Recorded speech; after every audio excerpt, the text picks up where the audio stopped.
Now, let's consider it in relation to slaves. How did Paul work it out in relation to slaves? Ephesians chapter 6, verses 5 and 7. Slaves, Ephesians 6:5. Slaves, obey your earthly masters with fear and trembling, with a sincere heart, as obeying Christ. That's my translation. As obeying Christ. You're obeying of them as obeying Christ.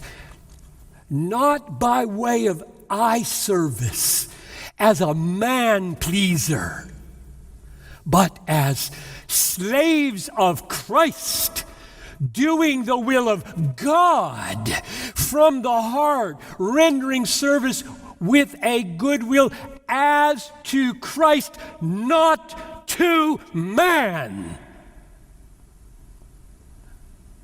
Whoa. You talk about freedom. In other words, Christian slaves, your submission to your master is totally different than the submission of all other slaves. It is on a totally different footing. Your obedience to your masters is only required and only good as obedience to Christ. You are serving the Lord and not man, not man, not man, not man.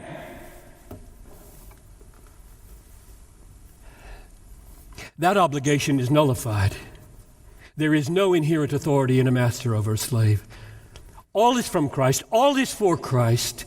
When you submit to Christ, and in that submitting, you are free.